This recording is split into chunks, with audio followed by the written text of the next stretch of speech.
of interest as the presentation. So it's my pleasure to welcome Friedrich to our series on global TB research. I think we met about 10 years ago, could have been 12 years ago. Well, and yeah, situation was that Rutgers was awarded a TB Research Unit grant, and we were going to work in Korea with Cliff Barry, but that didn't work out. And we were going to work in China, and that didn't work out. So we approached Robert Wilkinson at UCT, and he said yes. And we all met, and I met Friedrich. I don't know if you were a fellow at that time, Friedrich. yeah. But Friedrich was obviously a go-to person along with Anna and Hanif. And together, a very important study was done looking at PET-CT in context of MDR TB cases. And we got to know each other and wanted to do more. And Friedrich has moved to the Cardiology Institute at the University of Cape Town. And his work continues and involves cardiac as well as pulmonary complications of tuberculosis. So Friedrich, thank you. Thanks, Jerry, for the introduction, and also many thanks for the invite. It's a great pleasure to speak at this forum. I've actually personally never attended it. I will in future. And yeah, so I'm an infectious diseases specialist, and also with big emphasis on internal medicine. And I work at the University of Cape Town for many, many years, and then took up a second appointment at the University of Zurich due to personal reasons. And I also work as a chief medical officer at a large hospital in Zurich, and I travel in between the University of Cape Town and Zurich on like a monthly basis, always for 10 days. And my work is really at the intersection of infectious diseases and chronic disease. And this is a review that we submitted to the European Heart Journal that looks at all the different types of infectious diseases that may affect the cardiac axis. And this is the key figure of this article, where you see that most of the neglected diseases are within the tropics. You have a whole bunch of pathogens with different modes of transmission that can affect the entire axis of the heart, from arrhythmia to heart failure, pericarditis, pulmonary hypertension, valvular disease. We know that these diseases have very strong social determinants: poverty, hunger, and illiteracy. And health systems are not strong enough to tackle these intersection and interactions of infectious and chronic disease, and much more research is needed. There's very little guidelines on multimorbidity overall in the world, and particularly at the intersection of these two entities, and very little policies are in place. And in this article, we also highlight what the needs are at primary care and secondary care and tertiary care level. Once it is published, I'm happy to share this with the audience. I'm going to focus on pulmonary hypertension for the reason that this is what we see very commonly in tuberculosis, but also want to highlight a few other bugs that can cause pulmonary hypertension. And Strep A, causing rheumatic fever and rheumatic heart disease, is causing a valvular form of pulmonary hypertension. And then we have the Mycobacteria tuberculosis, which I will allude to later. Schistosomiasis is very prevalent, especially in East Africa at the Great Lakes, and certainly a second or third underlying risk factor for pulmonary hypertension in our population. HIV can cause a type of primary pulmonary arterial hypertension due to vascular remodeling solely in the pulmonary artery. And then recently with COVID-19, we have another virus that can affect the entire axis of the heart. And when I'm talking about the entire axis, I'm meaning the coronary artery disease that are affected by HIV.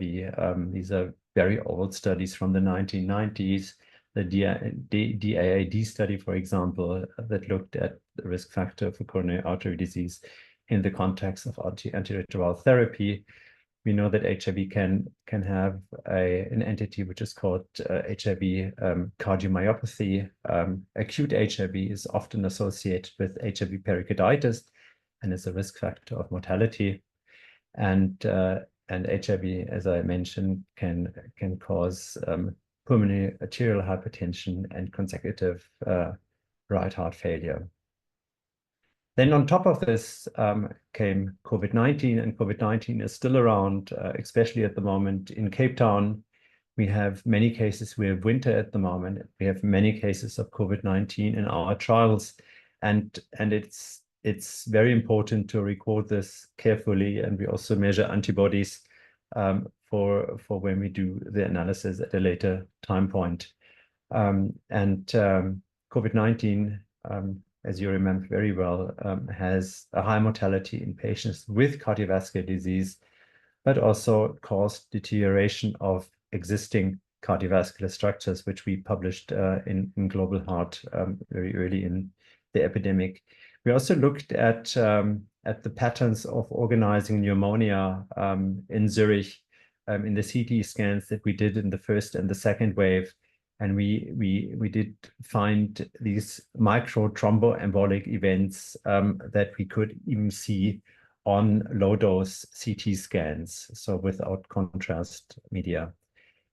And then when you add tuberculosis to the equation, and this is what we have, especially in sub-Saharan Africa, you have a third infectious disease that can affect the entire axis of the heart. Now, this is a TB forum, so I can keep this very, very short. We still have 10 million cases. We have 30 countries with 90% of disease.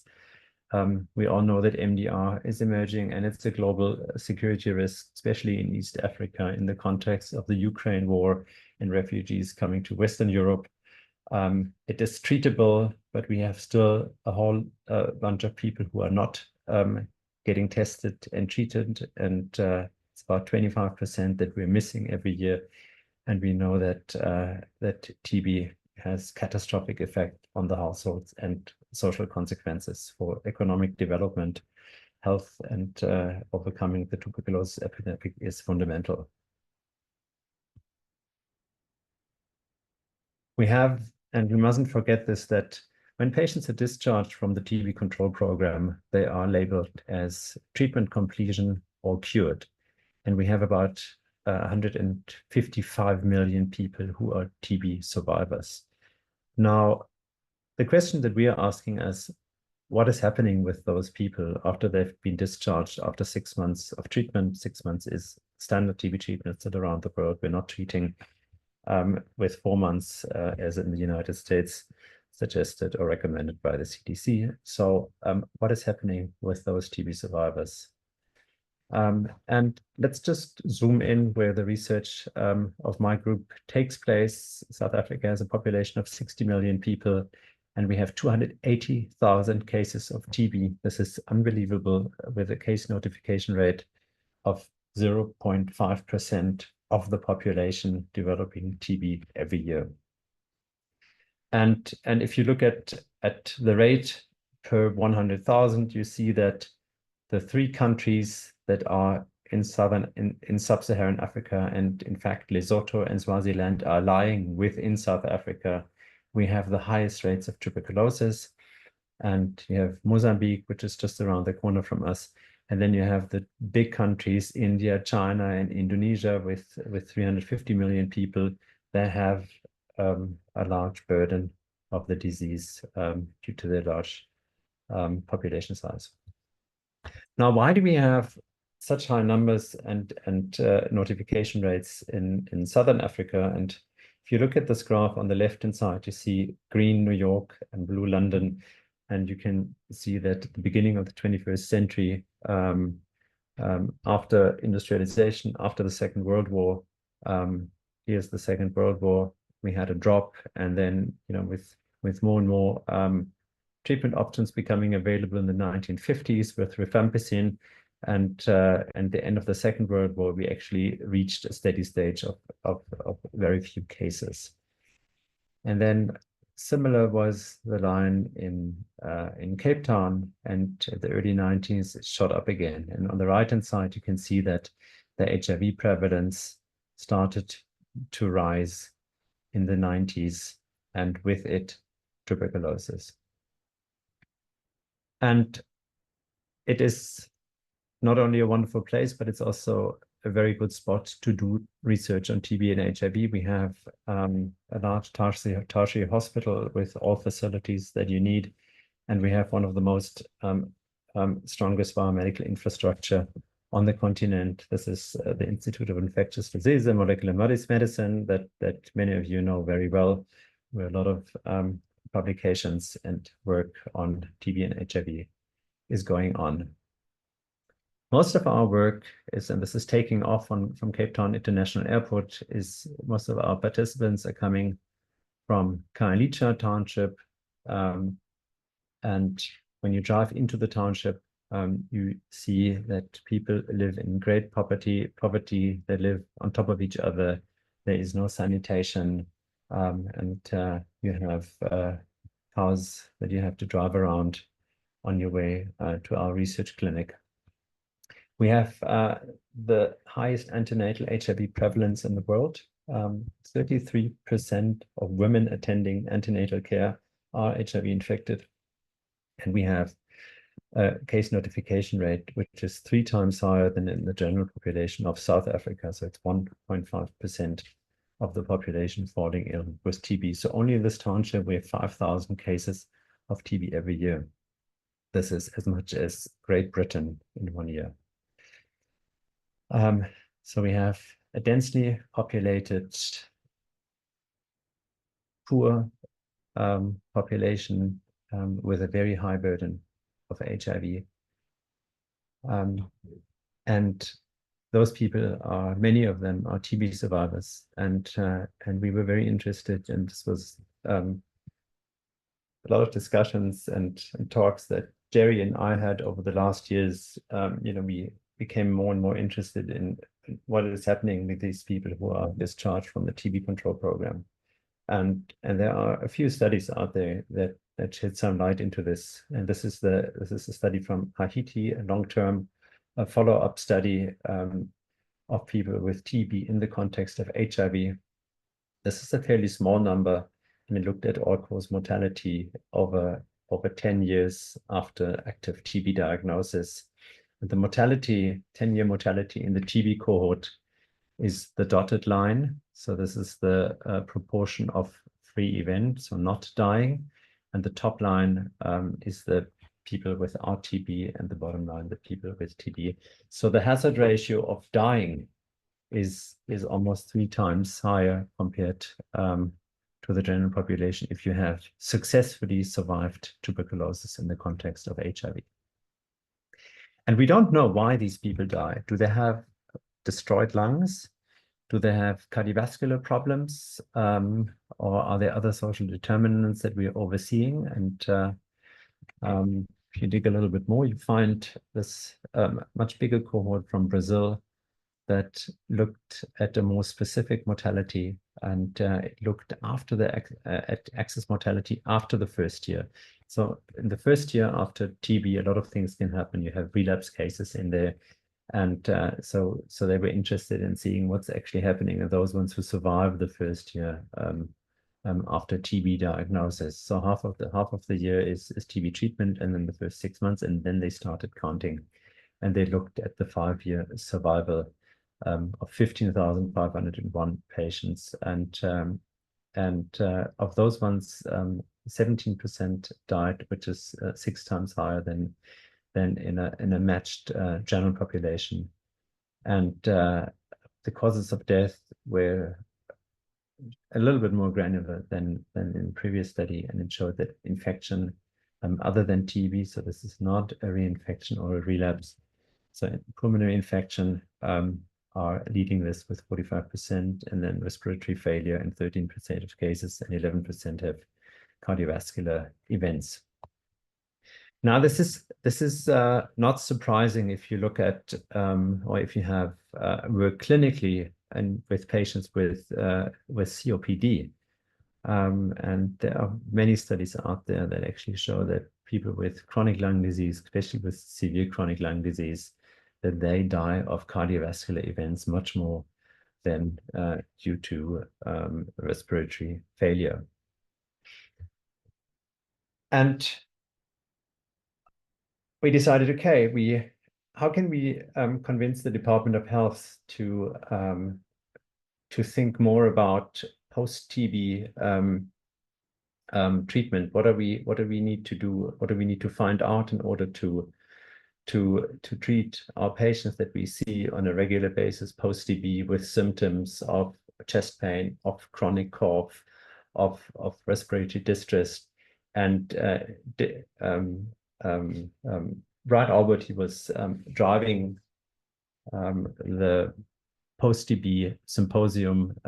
It happened 2 times now. And we have different working groups where we look at post-TB disease. And post-TB disease is post-TB pulmonary disease. It's pulmonary sequela. It's cardiovascular and pulmonary vascular disease, but it's also post-TB in patients with TB meningitis or musculoskeletal disease. So we have multiple working groups, and Brian and I, we are leading the cardiovascular and pulmonary vascular disease working group beyond TB treatment completion. And this became very popular. We had 2 symposiums now, and this is the last one from last year. We have more than 200 people attending, and the next one is on its way. If you are interested in post-TB disease, I can send you the date email that we recently have distributed amongst the people who have been there previously. But the interest in this field is growing, and I'm sure you have also seen the post-TB reports from the NIH coming out. Now, what's going on with TB and cardiovascular disease? And this work was done in Taiwan from the national database, and it looked at the risk of coronary artery disease after tuberculosis, and it showed a 40% increase of acute coronary syndrome after TB, even after adjustment for age, sex, and comorbidities. Now, this is very new, and we don't have data from sub-Saharan Africa on that. And these are 2 studies, one from Peru, who looked at, and we had many discussions, and we can maybe discuss about this, latent TB. When does latent TB start? If you have a TB epidemic, and where the average number of TB episodes a person has is about 2.5. This is what we have in Khayelitsha. Everybody has at least 2 times TB in their lifetime. So is this a chronic latent TB if you are between 2 TB episodes? The study in Peru, this is a case control study with acute myocardial infarction, and they found a risk for an MI in patients with latent TB, which is not defined by a previous TB, but defined by a positive quantiferon test of 1.2 was the odds ratio. And a very small study from Saudi Arabia, but I thought it's still important to highlight it. They did a coronary CT and compared patients with a positive IGRA to those without a positive IGRA. And I think we need to repeat this with a much bigger sample size than the 40 that they had. But patients with LTBI, 25% had features of coronary artery disease, so calcification in the coronary arteries. And then a study in China. This is the largest population that was echoed in the context of tuberculosis, and so they looked at the clinical characteristics and risk factors of pulmonary hypertension associated with chronic respiratory disease, and most of that is tuberculosis. And interestingly, so the definition was first how do you diagnose it? And the most uninvasive way is doing echocardiography, and you measure the right ventricular systolic pressure, which is the same as the pulmonary artery systolic pressure, so the highest pressure point in the right heart system. You do it with a Doppler. You measure the jet with the Bernoulli equation between the right atrium and the right ventricle, and the cutoff point is 35 millimeters, 25 millimeters at exertion, and 35 millimeters at rest. And they had 693 hospitalized patients who fitted in this definition, and almost all of them had dyspnea, and 6 of them had hemoptysis, which is very common post-TB in our setting as well.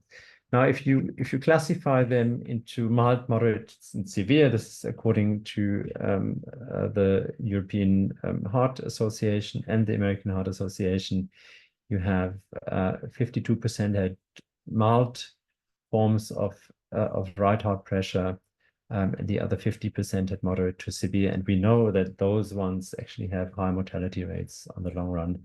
What is interesting is, what are the risk factors that associate with moderate and severe? And it's the partial oxygen pressure and NT-proBNP and the diameter of the right ventricle. And the easiest test and the bedside test is the BNP test. So this is a heart failure. It's a molecule that you can measure in the peripheral blood, and it gives you an estimate if the patient has cardiac failure. So it would be very interesting to do this systematically during TB treatment and after follow-up. Another study that was done, Brian Albert is the PI on that, and Jen and Liz were the 2 medical officers. And they did a systematic review and looked at the prevalence of pulmonary hypertension post-tuberculosis and active tuberculosis, and identified 23 studies.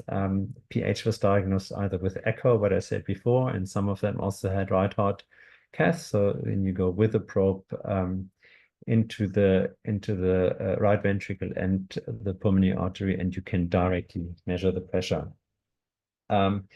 And the prevalence of PH in our systematic review was 67% in patients with chronic respiratory failure. So these patients group are common in our setting. People after TB are coming back to the respiratory clinics, and pulmonary hypertension seems to be one of the most common problems. And it's 42% in patients who are hospitalized or symptomatic. And if you just screen healthy people post-TB, you still have pulmonary hypertension in 6% of cases. We also looked at patients with active TB, but we don't know what this means. So the PH prevalence during TB is 9%, but we don't know if those if they're just decompensated during active TB, and if this goes away, or if these 9% are contributing to any of these 3 groups. And then another study, which was done by Brian's team, they actively screened 100 participants who completed TB treatment. 71% were male. They were young, mean age of 42 years. We have always in the Cape Town area, we have many people smoking, but the number of pack years is actually low. 10% were HIV infected, and 9% of those 100 were diagnosed with pulmonary hypertension based on echocardiography. And there's an association between, you can see this in table 4 up there, that the number of TB episodes are associated with pulmonary hypertension. So it's very likely that the more episodes you have, the more destructive your lung is, the more likely it is that you actually develop right heart disease. This is a study that we did in Pan-Africa. I was the PA of the Pan-African Pulmonary Hypertension cohort study, where we looked at HIV, schistosomiasis, and tuberculosis. And these are 206 uniquely described adults with follow-up over 3 years. And of these 206, we had 23%, 47 patients with a history of TB. And we looked at the overall mortality. Those ones with a previous history of TB had a 1.8 higher mortality rate compared to those patients with pulmonary hypertension without previous TB. And the impact of HIV in this subgroup was 2.1, was not significant, but we also had a small sample size, so it was about 20% of the 47 were HIV infected. This is a very old work that we did in 2012. These were patients who presented at Baragwanath Hospital in Johannesburg with signs and symptoms of acute heart failure. The overall cohort was 5,328.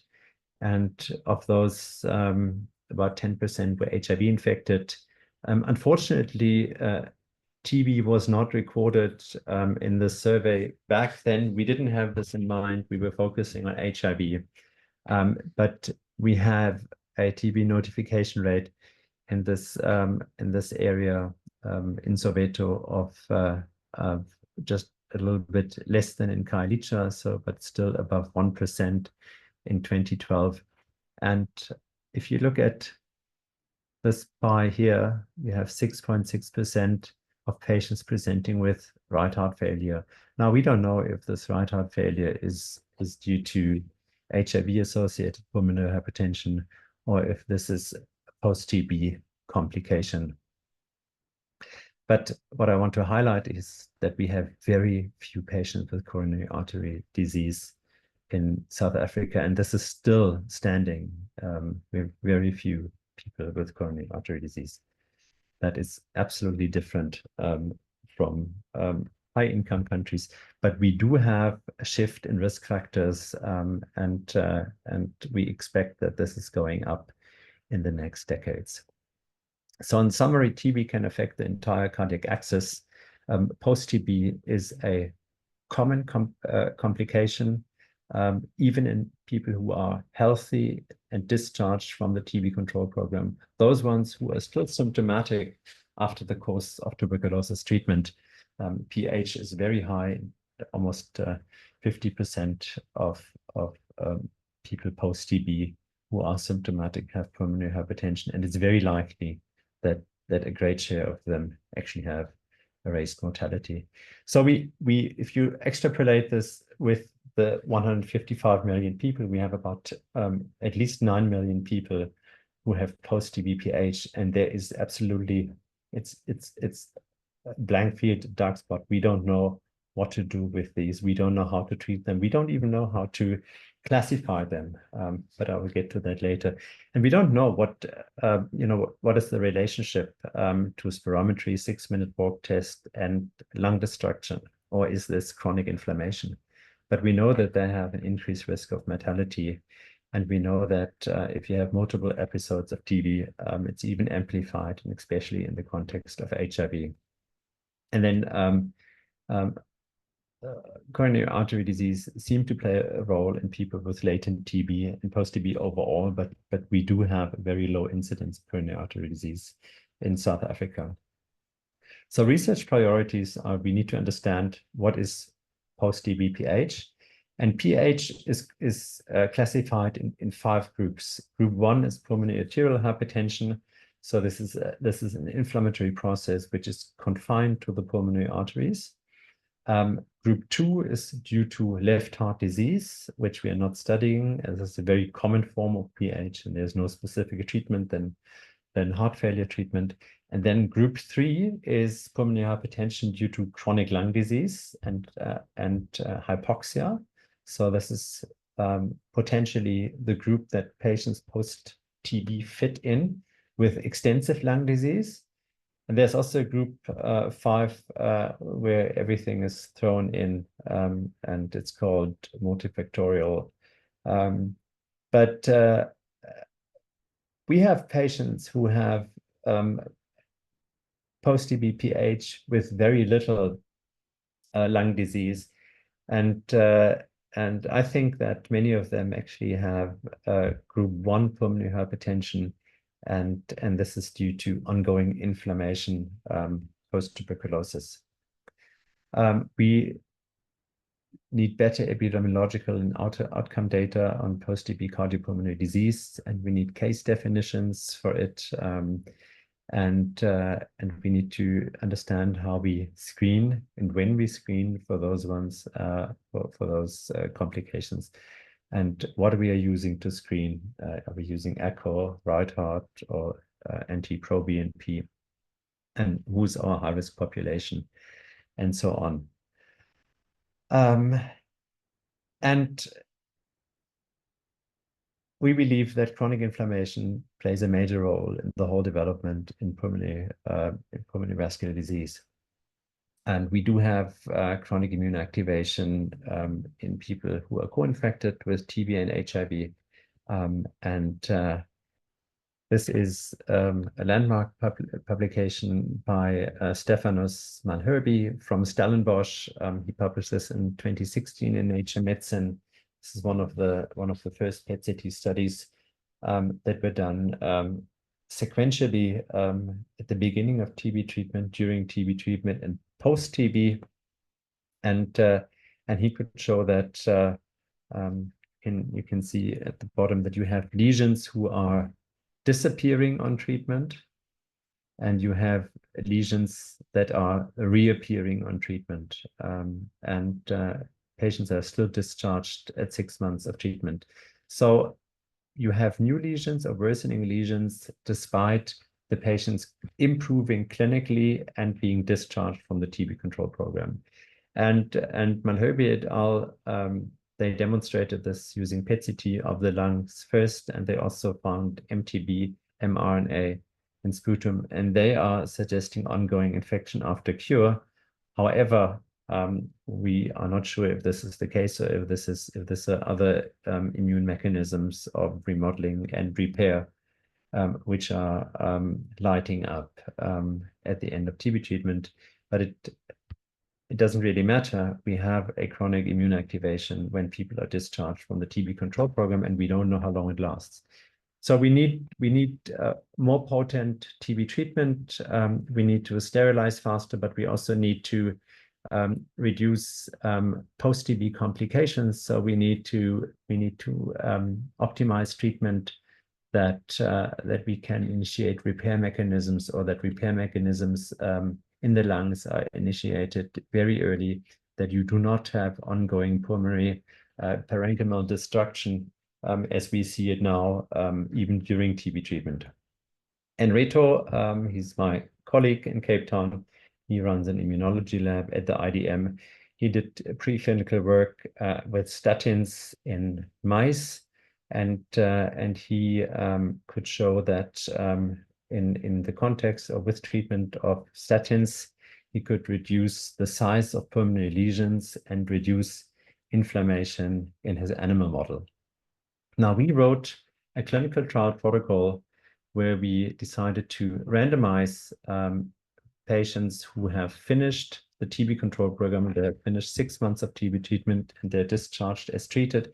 And we randomize them, if they have persistent inflammation, on PET-CT to 40 milligrams of atorvastatin or identical placebo. It's a very complex trial design. We recruit participants at the end of TB treatment. So at 4 months of TB treatment, we collect the first sputum. We do not have the bug, so we do not start at the beginning of TB treatment. We start at 4 months. And the reason is we want to, when they are discharged from the TB control program, have a negative culture. So meaning that they must be cured from TB. Then we do the first PET-CT. And those ones with persistent inflammation, those are those ones on top, they are randomized to 40 milligrams of atorvastatin and identical placebo.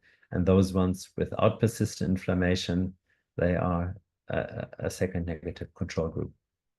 At this time point, we also do an MRI of the heart, a CMR, cardiac magnetic resonance imaging. And then we repeat the PET-CT and the CMR after 12 weeks of intervention. And we are biobanking everything that we can get from the sputum, the saliva, the blood, urine, and even the stool. And then we follow up the patients for overall 2 years with another CMR at year 1 and a fourth CMR at year 2. And at this time point, we also do an echo to see if they have cardiovascular disease or cardiac disease measurable on echocardiography. And this is to actually see if we have a diagnostic test where we can pick this up that is available in primary and secondary care. And we do a CPAT, so cardiac pulmonary exercise test, to understand how impaired they are. So this work is done at my research group at University of Cape Town. We have shifted from Khayelitsha in between more into the north and the west so that we can recruit from multiple townships and not only from Khayelitsha. We have a research group with 20 people at the moment. We're doing multiple clinical studies, not only StatinTB. We work very closely with Gates. So we just started with the M72 TB vaccine licensing trial. And we also part of the PanTB consortium, where we look for shorter treatment regimens for tuberculosis with the aim to use 4 new drugs, including bedaquiline, to move from 6 months to 2 months of treatment. So this is where we are based. Everybody who has been in Cape Town, here's UCT. Here's the harbor, here's the waterfront. Here's UCT, where we have the lab, the imaging facilities, the pharmacy.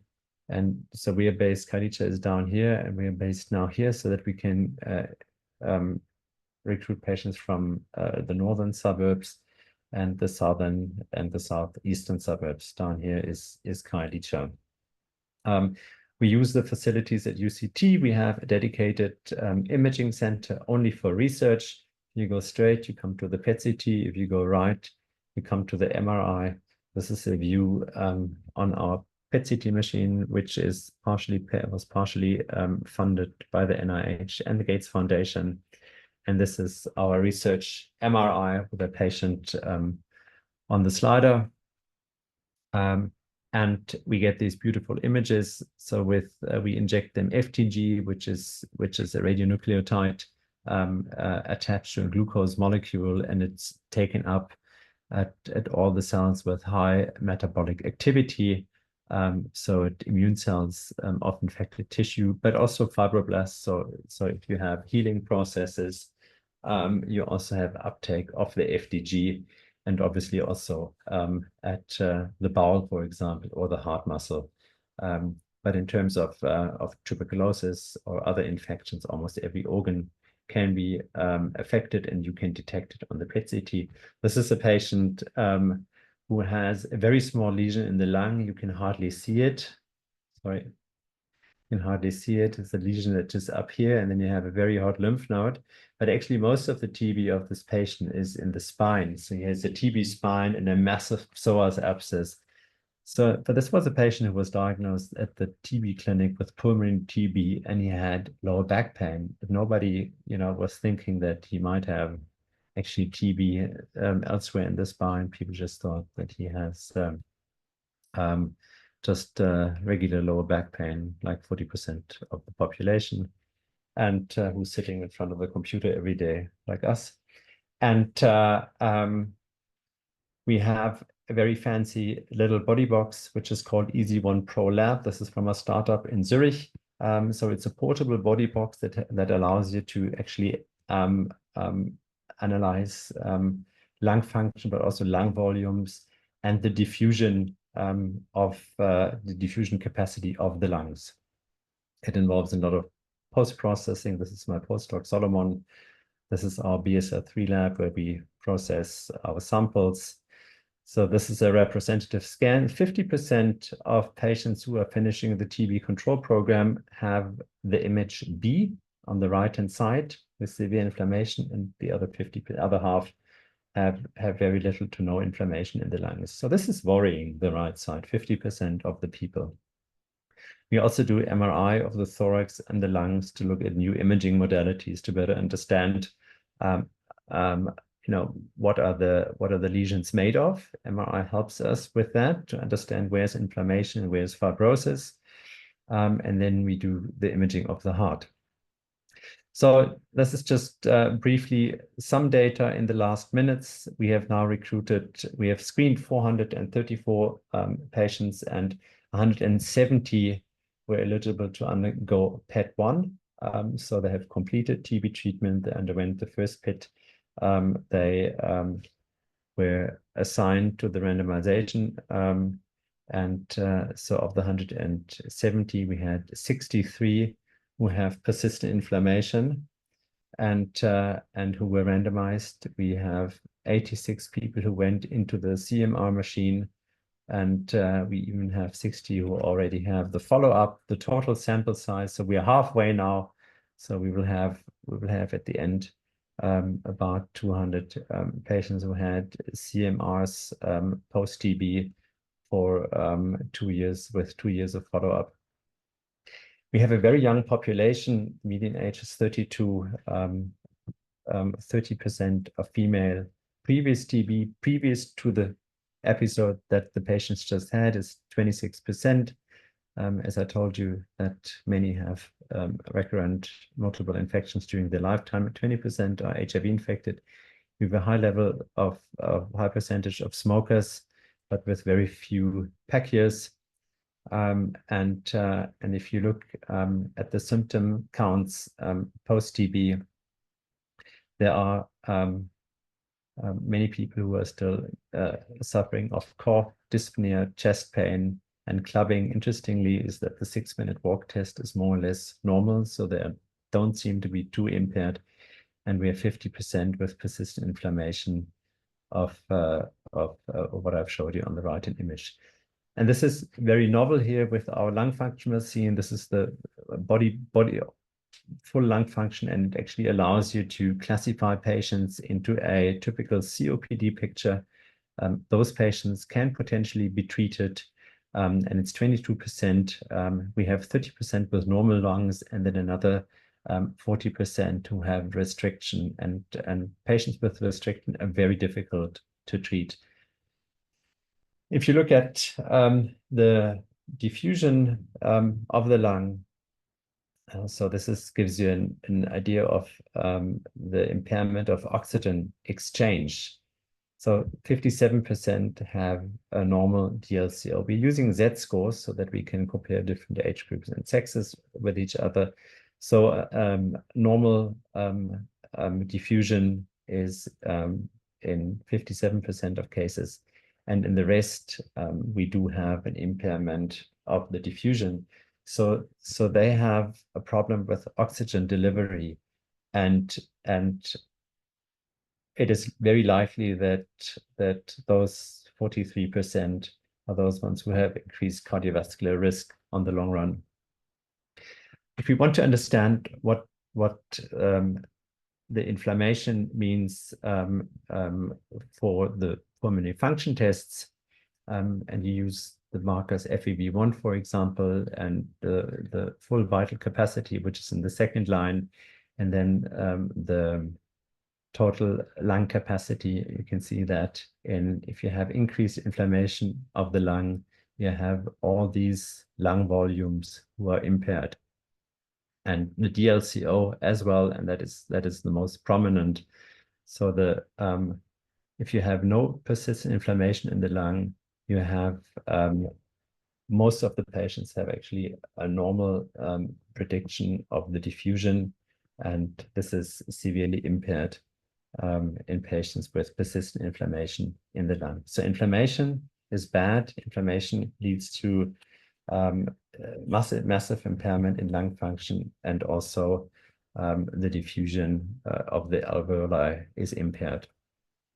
Now we plotted the SUV against the DLCO, and the higher the SUV means the more inflammation you have in the lungs.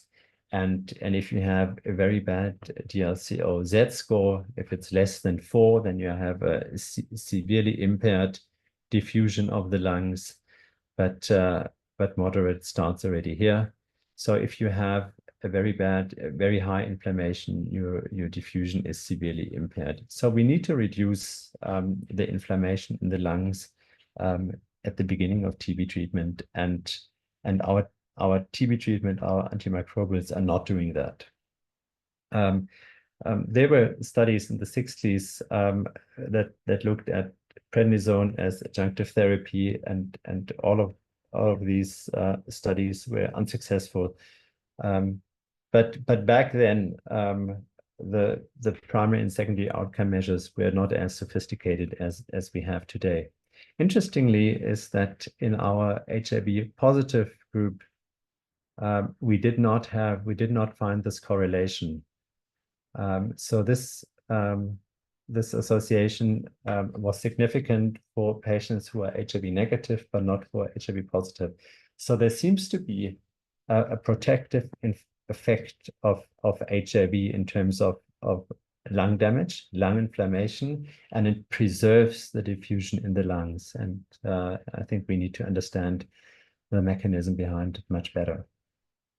And just briefly on the CMR findings, we have 2 independent reads of the group at UCT and the University of Zurich, and we have read 55% of the CMRs at baseline, and 60% of cardiac MRIs have a pathology, and it's either a predominant inflammatory pattern or a predominant fibrotic pattern, which is very worrying. There is an overlap of both, which is very common, and we need to understand it much more. We also need to have better definitions what we mean with predominant.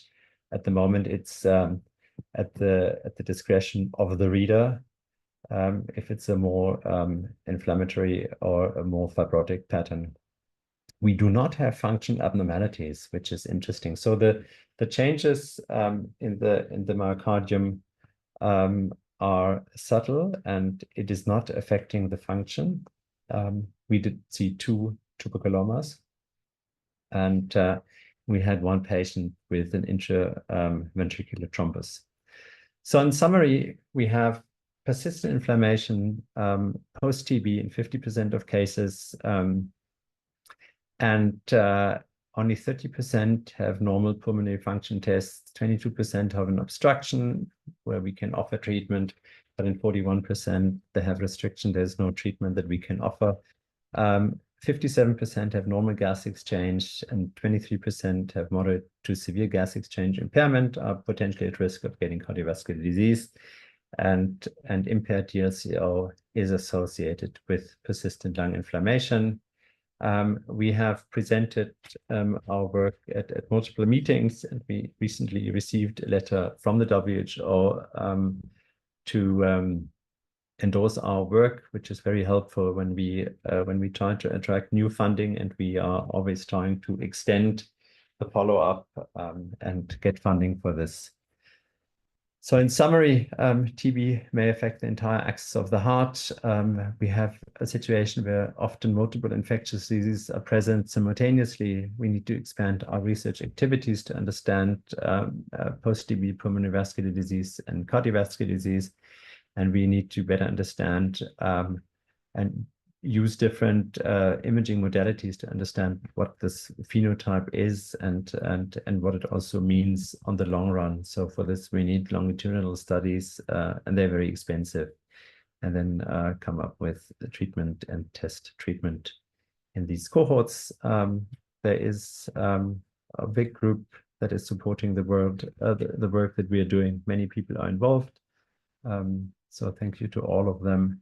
And we are a big consortium of different universities in Europe and in Africa. And this is the team in action in Cape Town. And yeah, thank you very much for listening. I think we have 9 minutes left for questions. Yeah, thank you.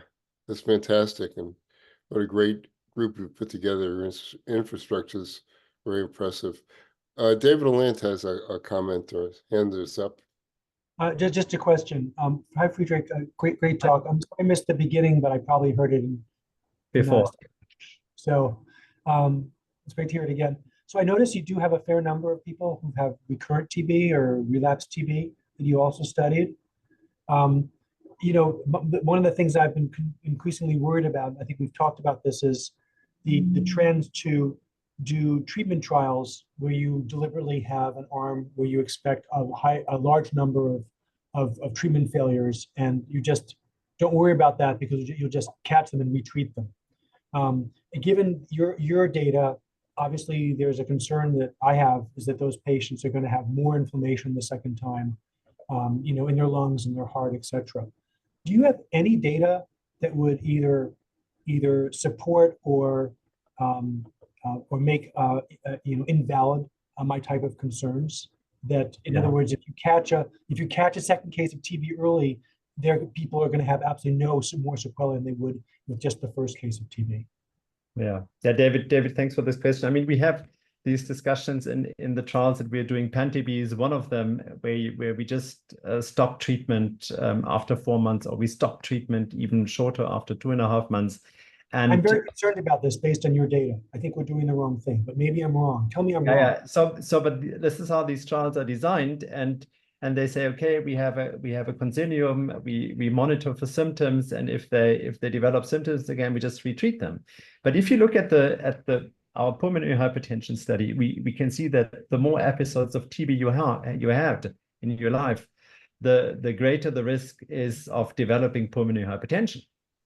So, I mean, you know, risking a treatment failure in these trials is certainly a risk for this patient overall.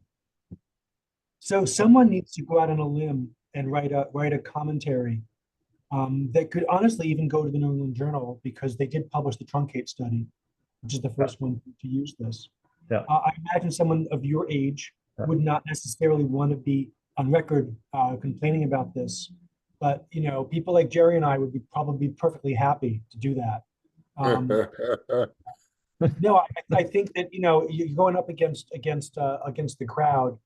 But I think if we get our Fend grant funded, we can do it. Yeah. No, but seriously.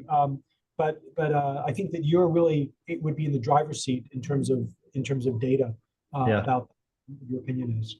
And I think this is very important. And I mean, when I read when the Truncate study came out, and you know, I was really shocked to put the patients at such a high risk of being retreated. Yeah. But you can't tell. And if you have treated TB patients before, and you know what they go through, you don't actually want to do this to any patient again, if you can avoid it. And we can avoid it with standard TB treatment. We have treatment success rates of 98% if you're fully adhering to treatment, if you look at data from Holland, for example. So at the Gordon conference, when they were describing this study, which had just started, I stood up and said this was a horrible idea. And, you know, no one listened, of course, but maybe now is the time to intervene.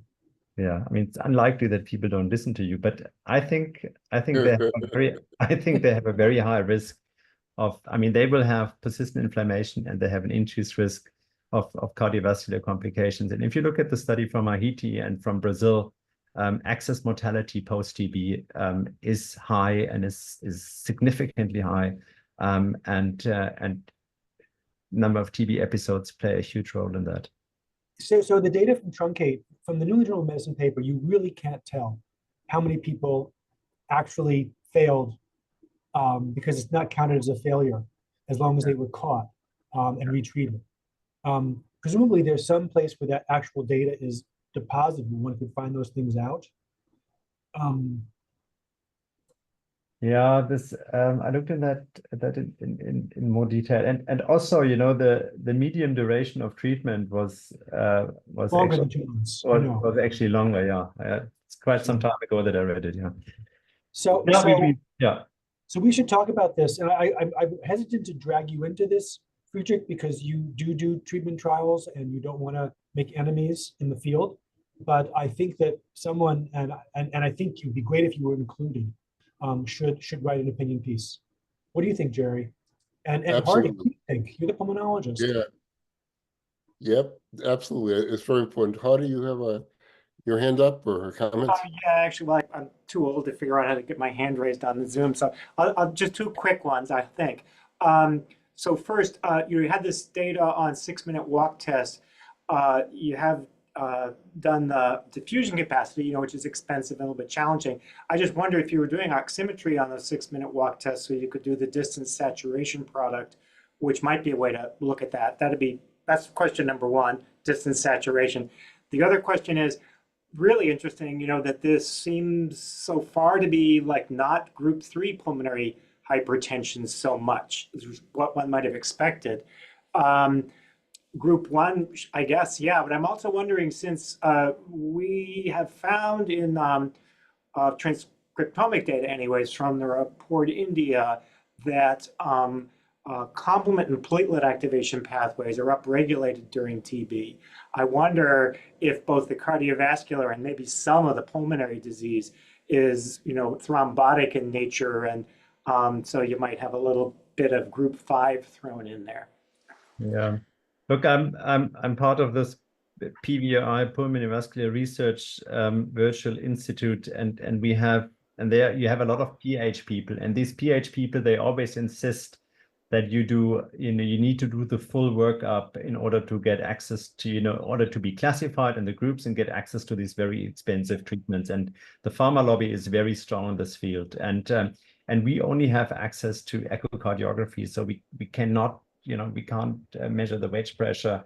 So we are limited, and which gives us very little leverage when we want to talk about the different groups or classify those patients, because you actually need to do a write-out test in order to classify them. But what I really think, and this is what is your observation as well, when we look at the patients that have pulmonary embolism in Cape Town, these are patients who are admitted in hospital, who are HIV infected with an acute episode of TB. So definitely there is a coagulopathy, we know this, and I'm sure they have microthromboemboli similar to people with COVID-19. And this, you know, it's probably multifactorial what they have. I mean, they have destructive lungs, they have hypoxia, and they have chronic thromboembolism, and they have chronic inflammation. So there are many reasons why you get cardiovascular disease the longer your TB is going on. And then your first question, yeah, we do the saturation at the 6-minute walk test. The 6-minute walk test is really developed for old people. Sorry, that really is the case. So all of our people are 30 years, and they walk, you know, with a heart which is filling the entire thorax, and they walk 600 meters. Yeah. They desaturate from the Climb table beginning. mountain test. It's just the wrong sit and stand, and 6-minute walk test is for old diabetic people in the north of Germany and Texas. We had the same experience at Tembiza in that population with the StatinTB study. So with the whatever came before that. In any event, now we're switching to intermittent shuttle walk test, which may give a bit higher exercise challenge. But just the idea, you know, what I always found when I was, you know, a real doctor, that you know, you could quite easily identify people with, you know, diffusion impairment by looking for exercise desaturation. Yeah, I agree. Your population is very fit, so you may have to sort of improve it. But I was just hoping for kind of a cheaper way to, you know, be able to do large population studies and identify diffusing capacity. Yeah, so we have a group we work with in Gießen in Germany, and they are CMR experts just on the right side of the heart, and they are looking at they're evaluating our MRIs with in terms of pulmonary vasculature and the right heart, and it will be interesting to actually find out, you know, what is the sequela on the right heart and the pulmonary artery. So, you know, Padmini, Jerry and I, we have always been discussing, you know, we need to understand the biology behind it, and I hope we get the funding from NIH to do RNA-seq. Padmini, right? Yeah, we have some for the nanostrings. We can get started, right?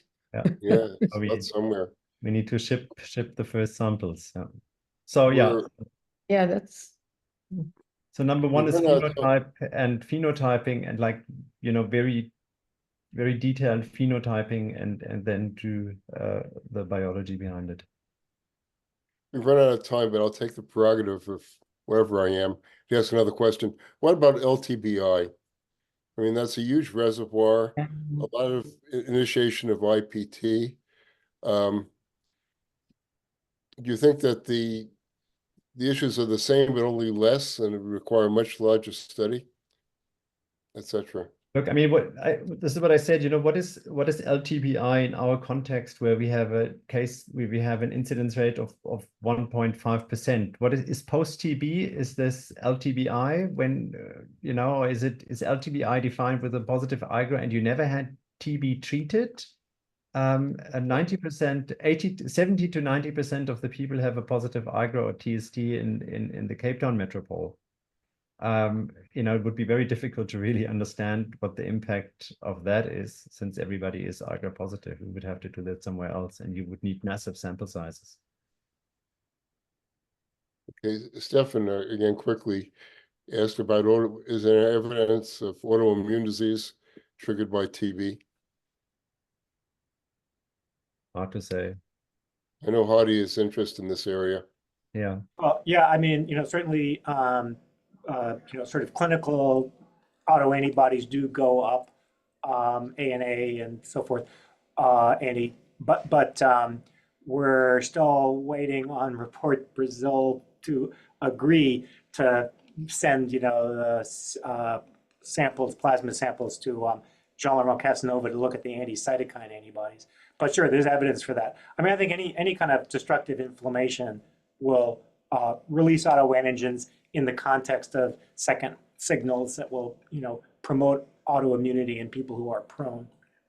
I mean, we never did, you know, an autoimmune screening panel that you do in Switzerland in our TB patients, but I would think that you have a lot of false positive results there as well. Yep. Whalen, you have a question? Oh, sorry. Yes, go ahead, Joanna.